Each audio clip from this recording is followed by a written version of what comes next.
BJP নেতা অসীম সরকার, এই অসীম সরকারকে নিয়ে এখন যেহেতু অনেক বিতর্কিত চলছে, যে সাংবাদিক করে শাকিরুল ইসলাম ভাই আমার উনি ফোন করেছিল। ফোন করার পরে তার সঙ্গে কি কথা হয়েছে সেই কথা শাকিরুল ভাই নিজে প্রকাশ করেছে। পরিপ্রেক্ষিতে আমাদের শাকিরুল ইসলাম উনি কত সুন্দর করে একদম যোগ্য জবাব দিয়েছে, সেই ভিডিও আপনাদের দেখাবো।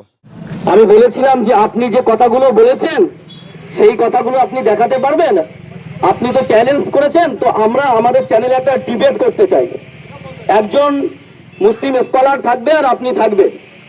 তো উনি এখনো পর্যন্ত আমার ওই ডিবেটে আসার মতো হিম্মত উনি দেখাতে পারেননি। কারণ হচ্ছে তিনি সম্পূর্ণটা মিথ্যা কথা বলেছেন। তিনি আমাকে হোয়াটসঅ্যাপে দুটো কোরআনের ছবি পাঠিয়েছেন। সূরা তাওবার একটা পেজের ছবি পাঠিয়ে সূরা তাওবার 5 নম্বর আয়াতটাকে মেনশন করেছেন। মেনশন করে তিনি বলেছেন যে যেখানে বলা হয়েছে তাই তিনি বলছেন যে সেখানে বলা হয়েছে সেখানে তিনি বলছেন যে সেখানে কোরআনের একটি আয়াত রয়েছে 5 নম্বর আয়াত, সেখানে বলা হয়েছে ফাইজান সালাখালা আশহুরুল হুরমু ফাতুলুল মুশরিকিনা হাইসু ওয়াজাতুমহুম ওয়াখুজুহুম ওয়ারজুহুম। সেখানে বলা হচ্ছে যে অতঃপর নিষিদ্ধ মাস সমূহ অতিক্রান্ত হলে মুশরিকদের যেখানে পাও হত্যা করো, বন্দী করো, তাদের ঘেরাও করো। এখানে কোথায় বলা আছে? এই আয়াতের একটা প্রেক্ষাপট রয়েছে।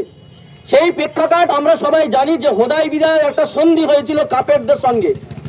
সেই সন্ধি যারা চুক্তি ভঙ্গ করেছিল সেই তাদেরকে বলা আছে। এখানে কোথাও বলা হয়নি অমুসলিমদের যেখানে পাও হত্যা করো। এখানে বলা হয়েছে মুশরিক কারা? যারা কিনা সেই হুদায়বিয়ার সন্ধি ভঙ্গ করেছিল।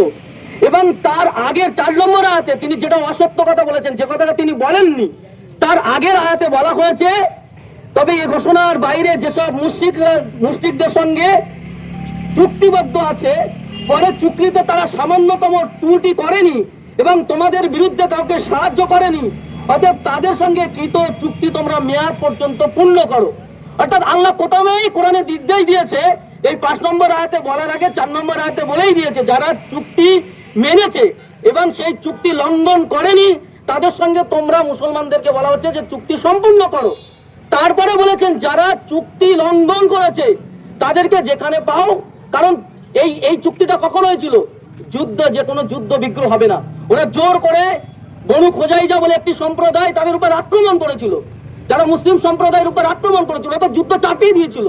তো কেউ যদি আমাকে মারতে আসে, আমাদের ভারতের সংবিধানও বলছে প্রতিহত করার জন্য আমি তাকে আক্রমণ করতে পারি। সেখানে কোরআনের আয়াত সেই একই কথা বলেছে, যখন তারা আক্রমণ করেছে তার প্রতিহত করার জন্য তখন তাকে শাস্তি দেওয়ার কথা বলেছে। তারপরে 5 নম্বর আয়াতের পরে 6 নম্বর আয়াতে আল্লাহ তাআলা আবার বলেছেন কোন মুশরিক আপনার কাছে যদি আশ্রয় প্রার্থনা করে আপনি তাকে আশ্রয় দিবেন যেন সে আল্লাহর বাণী শুনতে পারে। এমনকি বলা হয়েছে পরে তাকে নিরাপদ স্থানে পৌঁছে দেবেন। এটা কোরআনের বাণী। এখানে অনেক পুলিশ অফিসাররা শুনছেন, তারা হয়তো ভাবছেন যে মাওলানারা এসছে, এরা শুধু বলছে অসীম সরকারের গ্রেপ্তার চাই সেই চাই, এনারা বুঝতে পারছেন না।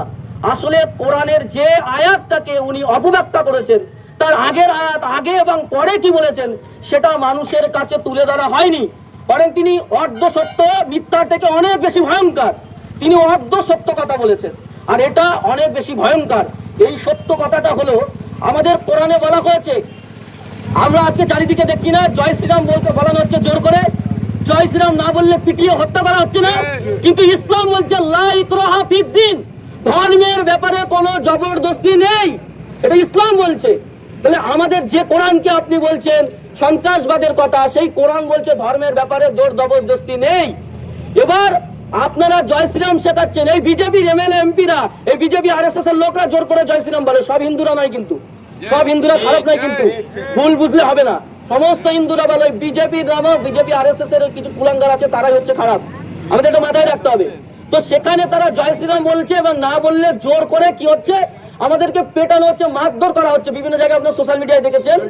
কিন্তু আমাদের আল্লাহ তাআলা কোরআনে বলেছেন কি, যদি কাউকে এক জায়গায় অন্যায় ভাবে কাউকে হত্যা করা মানে গোটা সমাজকে হত্যা করা।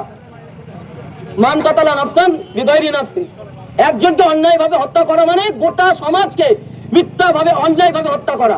এটা কোরআনের আয়াত। এই কোরআনের আয়াত যেখানে বলছে একজনকে অন্যায়ভাবে হত্যা করা মানে গোটা সমাজকে হত্যা করা, এই কোরআন কি মানবতা বিরোধী হতে পারে? হতে পারে?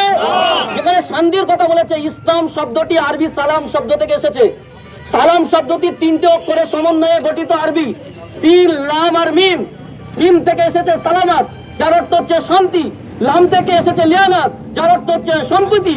আর মিম থেকে এসেছে মহব্বত, অর্থাৎ যার অর্থ হচ্ছে ভালোবাসা। অর্থাৎ ইসলাম শব্দটি শান্তি, সম্প্রীতি, ভালোবাসার বার্তা দেয়। আর সেখানে ইসলামকে বলা হচ্ছে সন্ত্রাসবাদের সঙ্গে জুড়িয়ে দেওয়া হচ্ছে। আপনারা বলুন, জাতির জনক মহাত্মা গান্ধীকে কে মেরেছিল? কোন মাদ্রাসার ছাত্র মেরেছিল? বর্ষে কোন মাদ্রাসায় পড়েছিল? বর্ষে কোন মাদ্রাসায় পড়েছিল?